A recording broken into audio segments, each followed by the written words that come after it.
Hey, everybody, welcome back. And can you believe it? So, Como came out with a report from Zillow and basically Redfin and Inman, I should say, not Zillow, and said that 71% of agents last year did not close one transaction. What? That is insane. Let's dive into that. We'll dive into some of the metrics. And in the meantime, let's get the show on the road.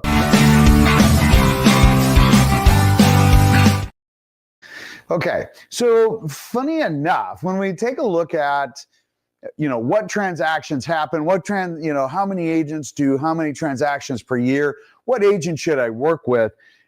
We kind of delve into this on a very non-marketing level to say, hey, listen, look, you're about to spend thousands, sometimes tens of thousands of dollars working with a real estate broker, and truly you own it to yourself and to your family. Make sure you're working with the right real estate broker. Hands down, it doesn't matter if this stat is correct because it's nationwide. Because I think locally here, I think it was 54%. Last year was 49. The year before that was 43. Super important to really to interview that agent. So when we take a look at this, so we have, according to Como, right, it says a recent report from Inman, a real estate publication, reveals Redfin survey found that 71% of active real estate agents did not close a home in 2024. Now, that truly is a astronomical number. And I think that is just skewed just a little bit. And the reason I say that is that there's a lot of agents that are part-time, they don't do business. And I think that is bolstering that number. That's my humble opinion, and that seems super, super high. But anyway, nonetheless, as we take a look at the rest of this report, it says according to NAR, 88% of home purchases were made through a real estate broker. Only 5% of buyers purchased directly from a builder or builder's agent, and another 5% bought directly from the previous owner. All right, so home affordability is one of the biggest challenges, and that is without a doubt what is going on, and including some areas that are having insurance issues like California, Florida, and including our state where we're seeing Eastern Washington, not being able to be insured because of fire dangers and whatnot. And that's just been an ongoing issue with insurance companies and what's going on. Now, here's the thing. When we talk about real estate brokers, interviewing real estate brokers, and taking a look at who should you work with. Look, there's 3 things you need to do. First, ask how many transactions that they're doing. 2, ask for a testimonial, somebody who you can talk to, not a referral, but I'm drawing a blank on it. But anyway, ask for that person, that reference of, hey, how did they do business? How do they solve problems? Third, what kind of marketing do they actually do? What do they do to find you the best home or to actually sell your home? And when you might say, George, what kind of marketing could somebody do to help somebody find a home? Well, those are off-market homes. And that takes marketing. That takes skill sets and actual marketing, not just going into the MLS. I'm just saying, keep that in mind as you're doing that, because good agents aren't cheap and cheap agents, they're not good. I'm just telling you, do your homework. Make sure that you're working with an absolutely solid person who's got a lot of background education as far as pertaining to transactions. I'm not talking about having a PhD in widget science. I'm talking about tangible real estate knowledge, because that is where the tire hits the pavement, okay? How well do they negotiate? How well do they communicate? How can they create additional buyers or eyeballs on your home if you're selling, or different homes for you to see? I'm just saying, keep that in mind. Getting off my soapbox, let's all have a little bit of fun. So let's continue on. Let's take a look at some of the headlines that we've been seeing this last week. Building permits staying fairly calm. We are not seeing a lot of building permit starts, which is a little odd this time of year. I would expect building permits to start ramping up but they're a little cautious. They're a little cautious because of tariffs. They're a little cautious with the new administration because they're not sure where things are going to go. And that, I guess that's situation normal. The however is we are still seeing quite a few transactions happening, as we're going to see with our metrics here. But let's dive into our headline some more. All right, bottom left, refi still basically the best level since October. Yes, I still think that rates are going to be coming down. I think rates are going to be down into the mid to lower sixes. I think as we head into kind of April, May, we might hit into the high fives. It just depends. We've got some, yes, our Wednesday reporting is going to be coming up with some government metrics, and that's going to affect rates. Because remember, rates are publicly traded. And the feds aren't meeting for a while. Hopefully they're not going to reduce rate again, which I don't think they will, which again will head us in that continuous downward trend. We're going to show you that here in just a little bit. Let's get back to our headlines. Look at this. We're actually at 6.89 par pricing. That is roughly about 0.05% lower than we were at this time last year. And then, of course, mortgage rate casualties drift back to a 2-month lows, which is a good comment, even though the title might seem a little clunky. All right. Anyway, when we take a look at Freddie, hey, look at our 7-day running average. There we go. We are down year over year, 0.05. I think that's super awesome. Our 1-week change still shows us down. And as you can see from the chart, we are heading in definitely nicer, more pleasant territory for buying. Now, here's the funny thing. When we take a look at average days on market, that actually went up. And that's that center chart. We went up 5 days year over year.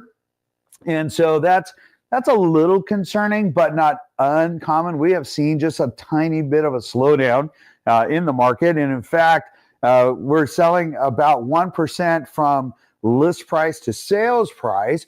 We're about 97%, which is about 1% lower than where we were at last year.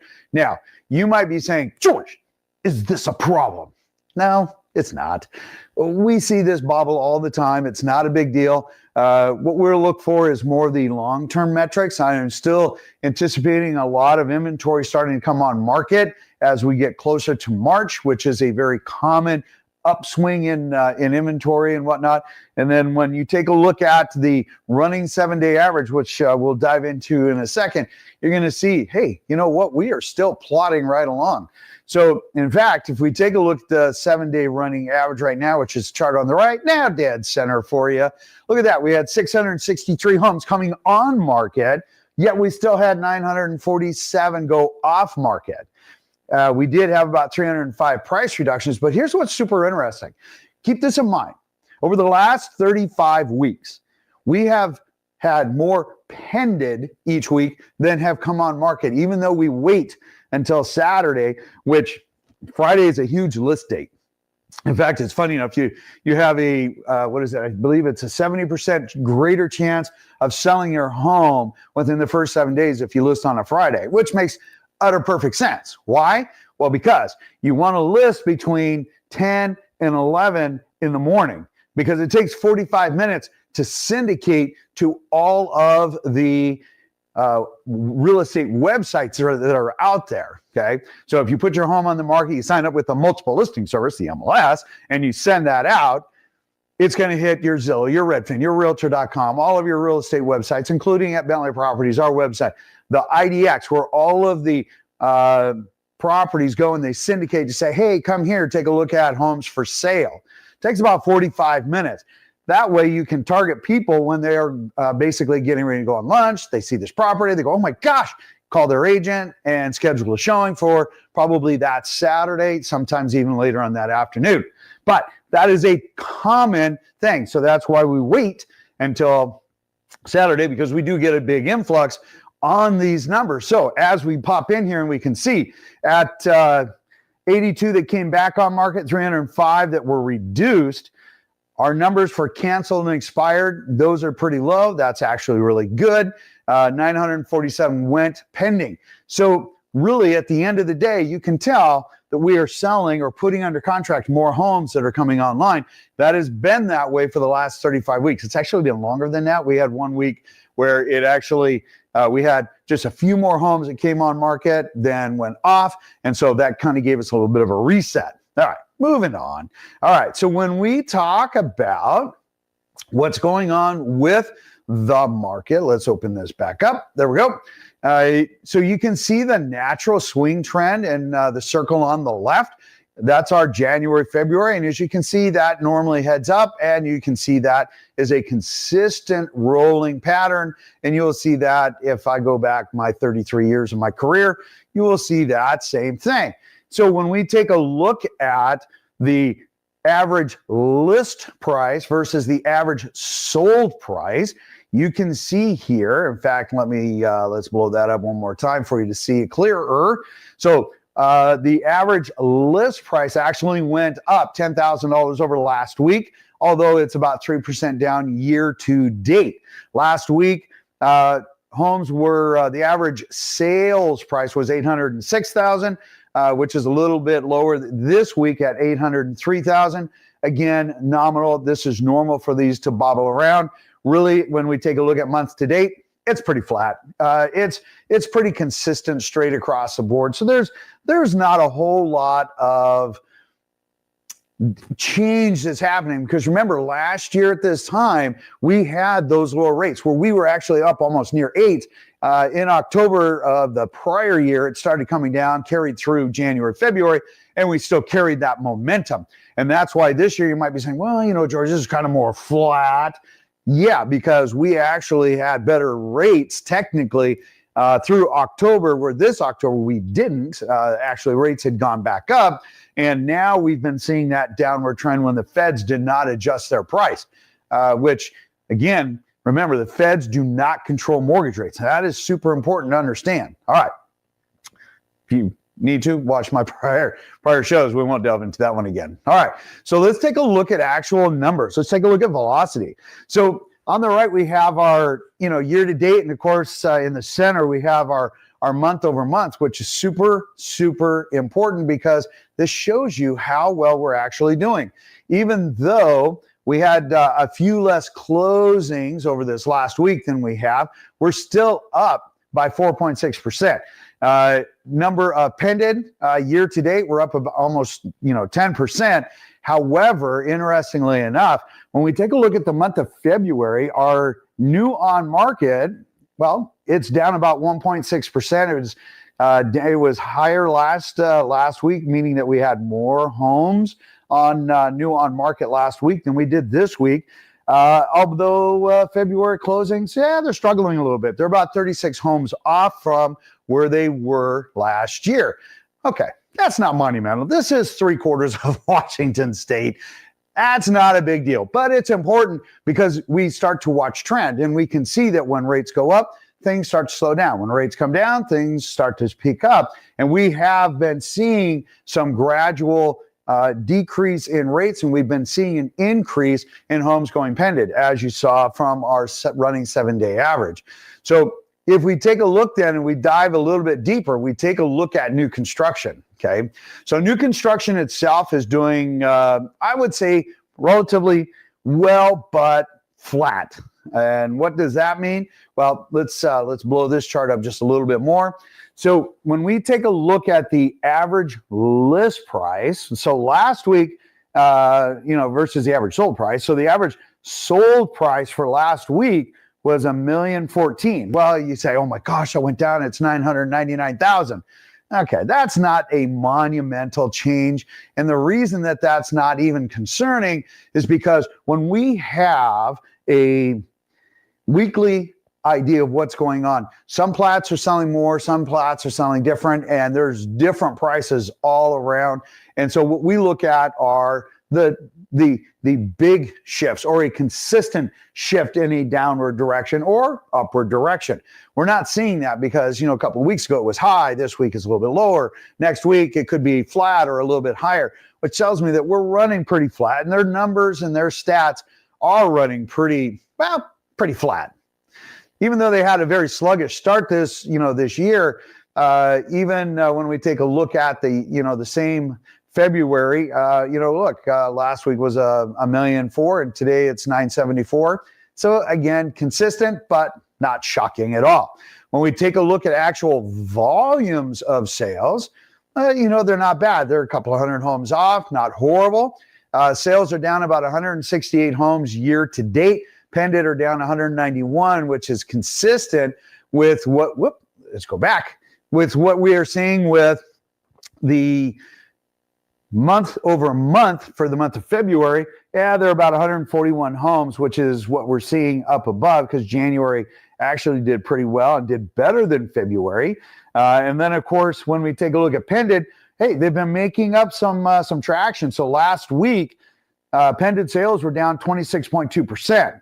Well, now it's only 14.8%, almost half. So they made up. Actually, it was 2 weeks ago. So they've made up part of that ground. And that, again, is showing that we're getting a little bit more correct progression, which is super awesome. That's where we need to be. But it is nothing earth-shattering either way. And yeah, there are some comments about some of the other states, Texas, Florida, parts of Michigan and Arizona, saying, they've got too much construction. We're starting to see price adjustments and whatnot. Okay, we are seeing some price adjustments here. We're seeing a lot more incentives, but that is also situation normal, and that will change as we start to get a little bit more buyer activity, especially as we start seeing some of those rates start to come back down into about 6.5%, which I think we're going to see that by the end of March, April, might even be a little bit before that. All right, moving on. So if we take a look at, yes, your all-time favorite, bank-owned or REO properties, again, the same type of situation exists. So we do not have many REOs or bank-owned homes out there, and a number of the credit unions that we work with and update, are super happy to see things like this.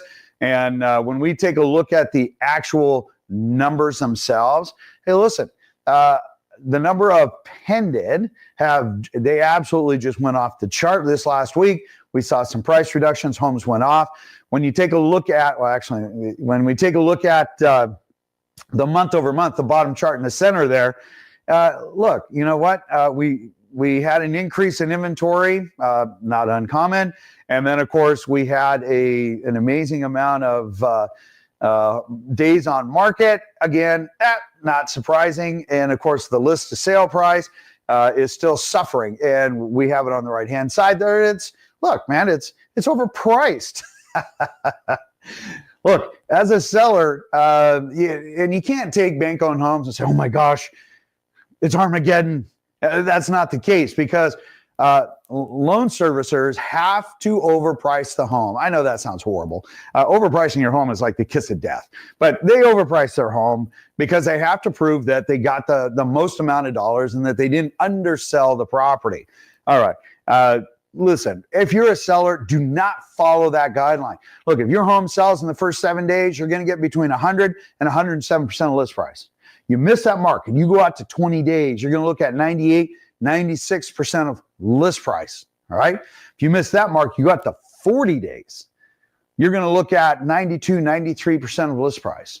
And that means that the longer you're on market, the less dollars are in your pocket. Now, for buyers, that's super important, because you can actually look at the just one price point above where you're at by 5, 6, 7, 8% for those homes that have been on the market too long and negotiate a different price. Now, that is tactically smart. So keep that in mind. If you're looking to move up or looking at getting in your initial home, you can't find something in the price point that you're in.